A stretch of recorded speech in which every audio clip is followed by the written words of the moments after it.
aku udah diambil sama majikan aku, orang Palestina aslinya ya. Lalu di rumah itu udah ada pembantu yang mau pulang, dia orang Jawa Timur kira-kira ya.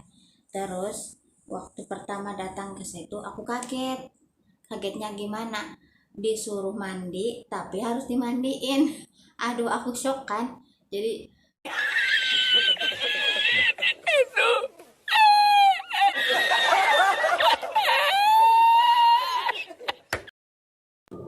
Terima kasih dah klik videonya. Jangan lupa subscribe ya, gratis kok. Sok lanjut. halo, welcome back to my channel. Di video kali ini aku mau membahas, mau sharing tentang pengalaman aku waktu kerja di pertama kali kerja di Timur Tengah. Jadi ceritanya kayak gini ya.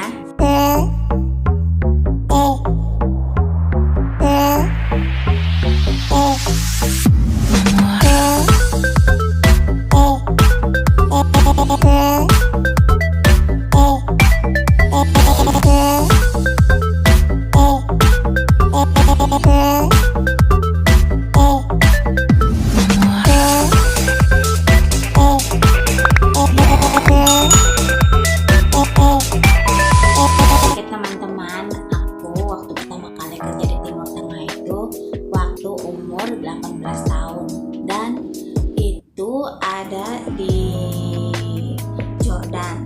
Soalnya pertama kali itu kerja umur aku masih ya di bawah umur gitu ya. Awalnya aku berangkat itu umur 17 tahun tapi ditolak. Dulu waktu berangkat itu bareng 4 temen, cuman yang ditolak cuman aku. Kenapa? Karena umur aku masih kecil katanya, padahal aku sama teman-teman itu sama umurnya. Mungkin karena aku kecil dan imut-imut. Jadi mungkin karena akunya kecil pendek, jadi mungkin dikirain aku masih di bawah umur, padahal aku sama teman-teman sama umurnya itu 17 tahunan. Saya ditolak.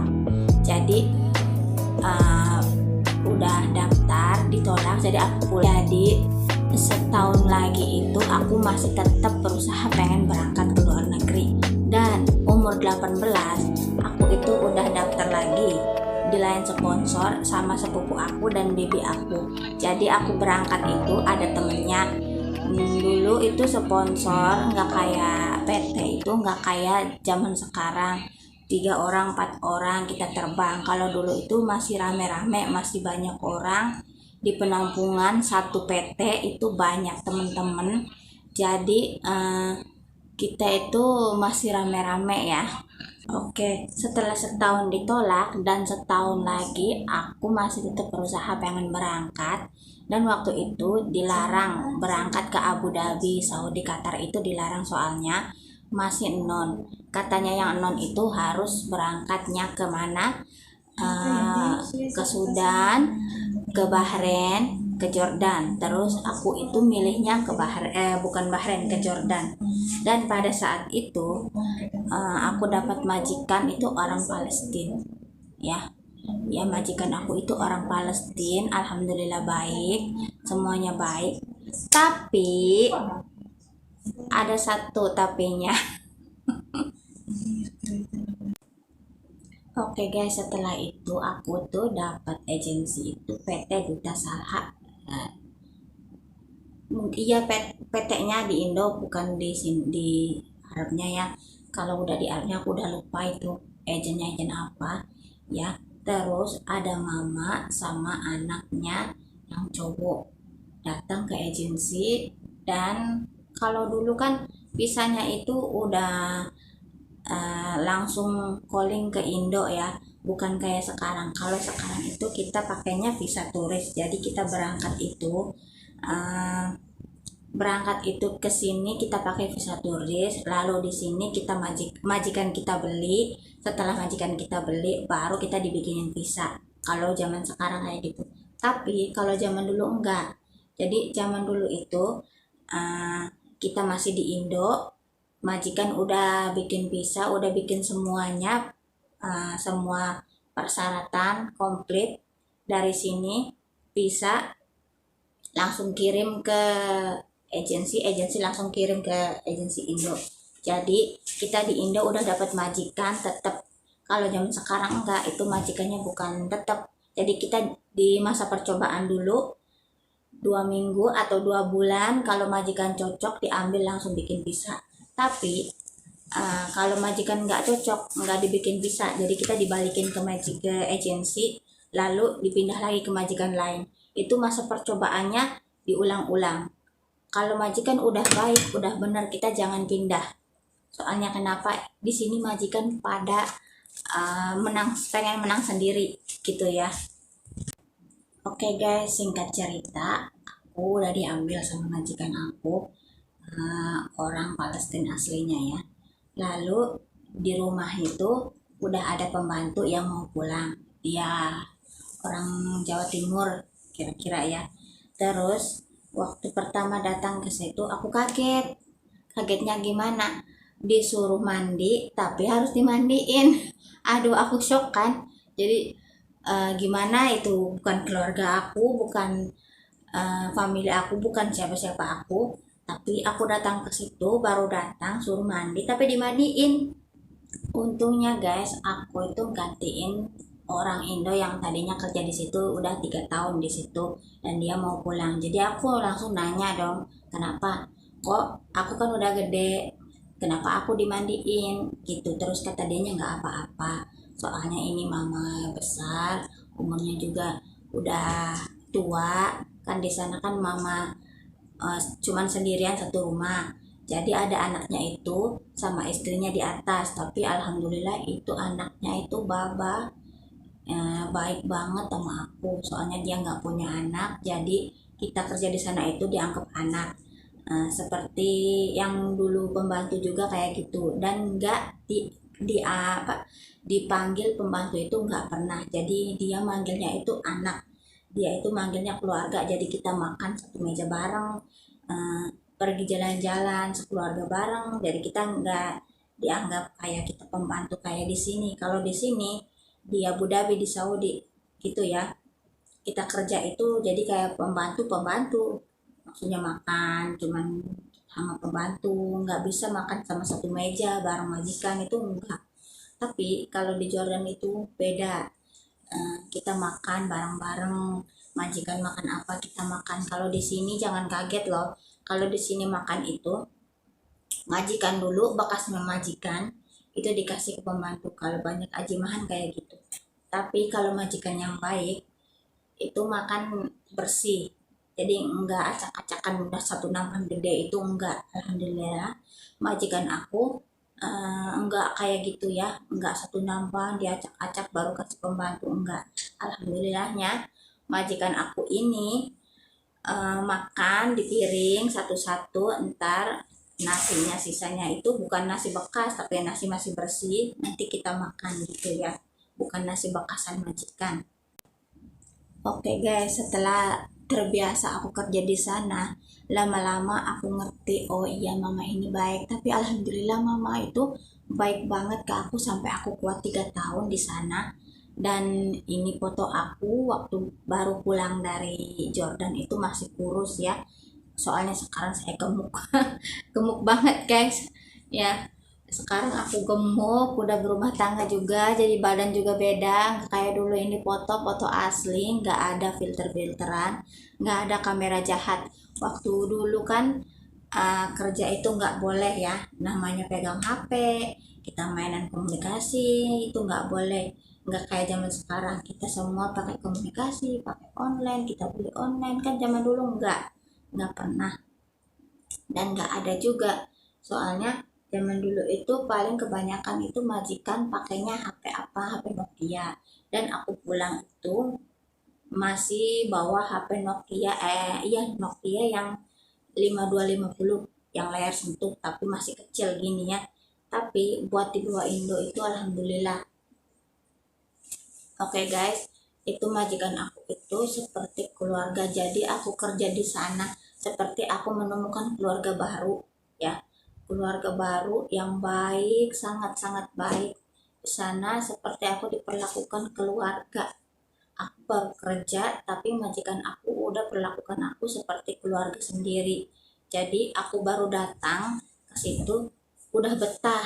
Aku 3 tahun betah kerja di sana, dan waktu aku pulang juga itu keluarga majikan aku itu pada nangis, pada kesedihan. Soalnya aku minta pulang, udah 3 tahun pengen ketemu keluarga, pengen ketemu mama, pengen ketemu ade, pengen ketemu, ya pengen pulang kampung gitu ya.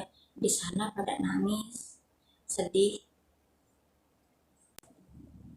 Iya guys, ada satu kenangan yang bikin aku nggak bakal lupa sampai sekarang itu. Pertama aku kerja itu aku nggak bisa bahasa ya guys ya, nggak bisa ngomong apa ini itu. Kalau majikan ngomongin aku nggak tahu itu baik atau enggak, itu aku nangis. Apa-apa itu aku nangis. Dan pada suatu hari mama pergi olahraga. Biasanya kalau pagi itu pergi olahraga, dan dia ngomong ke aku, katanya suruh ngelap dinding, suruh dielap, yang sedikit itu dielapin. Tapi karena akunya nggak bisa bahasa, aku mikirnya gini, oh mungkin ini dinding pada kotor jadi aku cuci. Satu ruang tamu itu aku cuci guys. Oke, satu ruang tamu itu dinding dari atas sampai bawah aku cuci. Itu anaknya si bapaknya lagi kerja kan. Biasanya kalau itu kan kerja, jadi pulang itu habis duhur jam 2 gitu kan, sama mamanya juga jam 2 baru pulang. Setelah itu dia nggak nyadar, belum nyadar baru pulang itu nggak ngeliat temboknya kayak gimana, dan dia itu mau duduk nonton TV. Setelah nonton TV, dia kaget guys, sama anaknya juga pulang dari kerja nggak langsung ke atas, kan rumahnya kayak plat gitu, pintunya di luar, eh, tangganya di luar, jadi kita masuk kayak rumah susun gitu ya guys ya. Dan setiap kali pulang kerja dia selalu masuk ke rumah ibunya dulu, duduk istirahat gimana ya, soalnya lantai 3, itu mamanya lantai 2, yang satu kosong buat gudang. Setelah itu mama duduk di kursi sambil nonton TV, dan itu si anaknya duduk juga. Terus itu si mama kaget, astagfirullah. Terus aku udah ketakutan banget guys, ketakutan, takut orang baru pertama kerja mungkin nanti dibawa ke kantor, mungkin nanti dipotong gaji aku, gawat kan guys ya. Terus itu si mama sama si bapaknya ketawa, terbahak-bahak, gini ngomongnya, kamu nyapain sendiri, bikin capek tenaga kamu, masa di tembok suruh dicuci, tembok semua satu ruangan dicuci. Aduh guys, itu aku udah perasaan dadiduk ya, udah perasaan itu takut, gemeter, pokoknya semua campur jadi satu. Itu mama sama si baba malah ketawain aku, jadi aku agak malu, agak ketawa sendiri, agak takut, jadi campur aduk juga. Setelah itu katanya, oke, lain kali kalau tembok itu jangan dicuci, ngapain, katanya capek-capekin kamu, soalnya aku kerja nyuci baju satu minggu sekali, ngepel 1 minggu 2 kali, nyetrika 1 minggu sekali. Jadi aku tiap harinya cuma duduk sama mama, mau jalan-jalan setiap Jumat, keliling-keliling luar ya, soalnya kan di Jordan itu bebas, nggak kayak di sini. Kalau di sini itu sepi nggak enak ya, tapi kalau di sana itu enak, soalnya orang pada keluar, ada toko-toko pada jajan. Aku setiap kali anaknya pulang kerja langsung dikasih duit buat jajan, soalnya gaji aku itu utuh, nggak buat jajan, nggak buat belanja, nggak boleh. Pengen apa-apa tinggal ngomong, nanti mama ngasih belanja gitu ya. Oke guys, Oke guys, sampai situ dulu cerita pengalaman kerja aku di Jordan. Aku tuh nggak bakal ngelupain cerita di sana, masa-masa di sana, soalnya di sana itu udah kayak keluarga sendiri. Sayang banget, semuanya baik-baik, semuanya sayang. Aku nggak bakal ngelupain waktu kerja di sana. Tapi aku nggak kuatnya itu di sana dingin banget guys, soalnya salju ya. Tapi masalah orangnya, keluarganya, aku itu the best banget di sana pokoknya. Nggak bakal dilupain sampai kapanpun. Aku itu masih sayang sama mereka, soalnya itu mereka itu keluarga saya sendiri. Oke guys, sampai sini dulu cerita pengalaman pertama kerja saya di Jordan. Kayak gitu ya guys ya. Nah, lain kali aku mau kasih tahu cerita-cerita pengalaman yang lainnya. Oke, jangan lupa subscribe, tonton terus video saya yang baru klik video ini. Terima kasih banyak. Mohon dukungannya untuk subscribe. Oke guys, karena subscribe itu gratis dan em, buat saya itu untuk semangat selalu bikin konten tentang pengalaman kerja saya di sini. Karena di sini itu aku kerja sebagai TKW di Abu Dhabi selama sekian tahun. Aku selalu ingin mencurahkan pengalaman kerja saya, selalu taruh dalam bentuk video di YouTube. Kalau aku simpan di HP itu bakalan penuh guys, soalnya setiap hari aku pengen upload. Jadi untuk masa tua aku nanti ada pengalaman, ada cerita, dan ada bukti video tentang kerja aku itu gimana pada waktu itu. Oke guys, terima kasih banyak untuk yang nonton video ini. Jangan lupa jaga kesehatan, buat anak rantau tetap semangat. Oke, terima kasih. Bye.